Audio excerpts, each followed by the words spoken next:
welcome back to the channel. Today we'll be talking about what I think are some of the most important tools when customizing. So these are all just based on my opinion, so your list and your ranking may vary. So we'll start with number 10. I have sharp blades and sculpting clay tied at number 10. So pretty straightforward. You do need something that is reliably sharp to cut anything. I always use my Xacto knife, especially when trimming and prepping my joints, and also when cleaning 3D printed pieces. Sculpting clay, on the other hand, is tied at number 10 just because I don't use it that much, because I'm not really good at it. But it's very extremely useful when you are in a pinch. So I had to figure, I had to do a thing custom before, and there's like a bunch of spikes that I had to get rid of, so there's like a big hole in the chest. So as you can see here, I was able to sculpt on some rock looking pieces to make it work. So that was good. I did use epoxy sculpt during this time. There's also Milliput and also Procreate that has a little bit of flex to it, but I don't think they manufacture them anymore. If you want to check out customizers who sculpt a lot, check out Phoenix Force Creations on Instagram.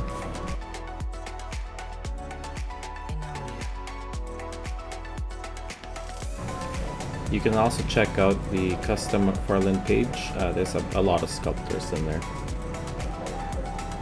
Alright, so for number 9, I do have the Dremel or rotary tool and sandpaper tied at 9 again. So these two are essentials, especially when you are prepping your joints. And aside from that, the Dremel tool is also very useful for a lot of purposes, like making a peg hole bigger for custom 3D printed head sculpts. I can also use it to drill holes, so it really depends on the attachments that you can buy from the hardware store. For the sandpapers here, I usually get the hardware store brands, so vary from grit of like 300 to 400, I believe. You can probably go finer than that one. And then I've just recently tried this Gundam sandpaper over here. It comes in a 3-pack with different grits of like 1,000 or more. So it's less abrasive than the hardware store brands. It's just mainly for polishing, I would say. This one over here, I bought it from Amazon for $10. Very useful. It wears out very quickly, but it's very cheap. Really good for making peg holes bigger, like this one here for the Venom head sculpt that I have. But yeah, invest in a Dremel tool. It doesn't have to be a Dremel, it can be something else.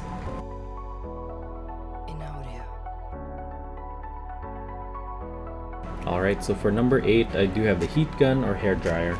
So if you're like me who hates waiting when I'm boiling water, then this is for you. I mainly use it to heat up the joints, so it's much easier to take apart or put together. I also use it when I am drying paints to save time. I mainly use it when I am working with Vallejo primers. I find that actually dries up really well. Same with the SoFlat by Golden paints. They just dry really easily with a hair dryer. I just find that when I'm using thinner airbrush paints, specifically the Golden High Flow or the Vallejo Premium Airbrush Color, there's a risk that it can boil and bubble up, and then that's gonna mess up your paint job. So yeah, don't use it for more than 4 seconds, and then I think you should be good.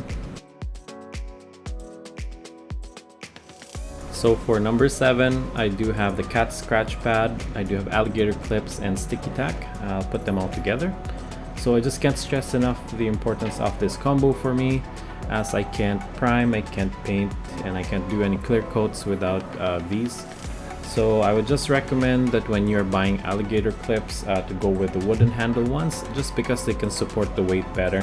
I tried the wired ones before, and with the bigger pieces like the torso and the legs, the wired ones bend a lot, and it's very annoying when you're spraying or you're painting it. And then also for the sticky tack, we all use it for custom head sculpts. With it in place, you can have unlimited range basically with the head. And you can also use it alternatively for masking, which is really great for head sculpts with like masks and like domino masks or anything like that. And it just peels off really easily. It's very cheap as well, so you can just keep replacing it. With the scratch pad over here too, it's just very cheap. You can buy them in the dollar store or even at I think Winners or TJ Maxx, they have them.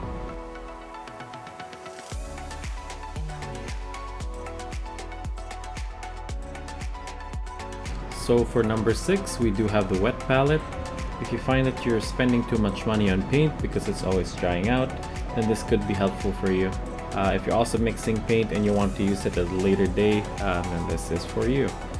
This tool can help you save money as it keeps the paint moist, even for like weeks to even some months, I'd say. There's fancy ones like the one I have here right now, the Krydrufi. So it's a fully like a modular all-in-one paint station. So it has like a cleaning station, it has compartments, and it has the actual wet palette in there. And there's also like the basic ones, like the one on the right. That's an Army Painter wet palette. Does its purpose with no issues, and it's very cheap. If you really want to save on money, then you can also get a resealable container, and then you can just put a wet paper towel in there. It's gonna work, but it's not gonna work as well as these two over here.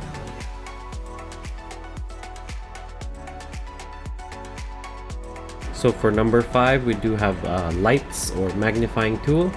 So I put this way higher since my eyes are pretty bad. I cannot really paint fine details without decent lighting. I've tried different magnifying glasses, and it can be very tricky, especially if you do have glasses like I do. So I just decided to buy a magnifying lamp instead. So yeah, with the magnifying tool, it can be a bit uncomfortable at first since it kind of zooms in, and your eyes have to get used to it. But once you're used to it, then it just makes painting eyes and finer details so much easier. So for this one, I also bought some of the rechargeable lights from Amazon. I think this is a newer brand. But yeah, it's really helpful for toy photography. Because I think this one has the RGB, so you can change the colors anytime. Yeah, really good for that one. So for number 4, we have quality brushes. I cannot stress it enough, but this is one of the most important purchases for this hobby. I have tried dollar store brands, but they just don't last long, and it's not as fine as the $5 or $10 ones. You would need specific brush sizes for specific purposes. For example, a good 000 fine spotter brush can make painting eyes so much easier. And when also painting bigger areas like torsos or legs, a number 2 to about a number 4 filbert brush is great for that one. For dry brushing though, I would recommend the makeup brushes from the dollar store since you'll be going through it a lot.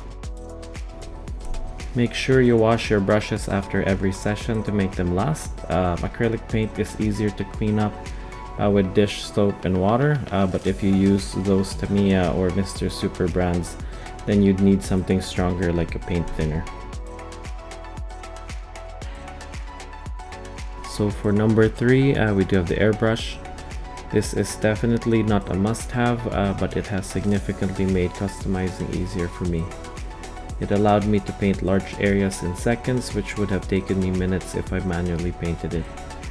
It takes a bit of patience and practice to use since you'll have to control how much paint is being sprayed out, but once you get used to it, then you'll have more even paint applications. I can now also add shadows and highlights, which I could not do with manual painting before. You'd also need to use paint specific for airbrushing, or you can also thin it yourself with a paint thinner. Otherwise, if you use the regular paint, then it would just clog it and it would be difficult to clean up. I'm currently using an Iwata HP-CS for most of my work. It's the 0.35 nozzle, so it has greater coverage. For shading, I'm using a different airbrush. It's the Harder & Steenbeck Infinity CR.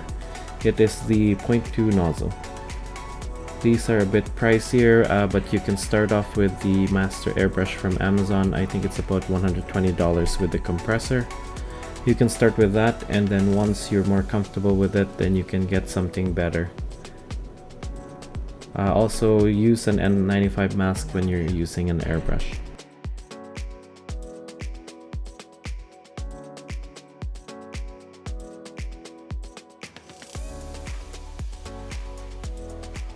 Number 2, we do have the Resin 3D printer. Another thing that's not really a must-have, but it has also opened so many doors and has removed all of the limits of what I can do. I used to just rely on stock head sculpts from McFarlane, and then just can be very limited to the customs that I can make. Then I started buying from eBay, Etsy for custom head sculpts, and then sometimes it's not the same size that I want, or sometimes it comes damaged. But then I decided to buy my own, and now that I have my own, I can just print them at any time, any size, and I can just get and commission files online. I have basically unlimited head sculpts that I can practice on. Just the major downside is that the cost of maintaining it, also buying resin, cleaning materials, etc. But definitely worth investing in if you're serious about customizing. The guys from Resione has been very generous. I have used their products for the past year and a half, and now it's been amazing. They have different resins for different purposes. For general printing, I am using the M58 SP64 Tough 74. They have also a resin called TH72 that you can add to these three to make them more flexible and not as brittle. They also have special resins like the anti-impact for projects that need to be very durable, like torsos, arms, and legs for our purposes. And then definitely my favorite is the F69, which is a flexible rubber-like resin, and it has been perfect when printing armor kits, and it can just bend and fit into whatever figure that you have. But yeah, make sure that you do watch the videos about resin printing before you purchase one. There's some toxic risks with handling it, and just to make sure that you're well informed before diving in and getting one. Also use a respirator mask.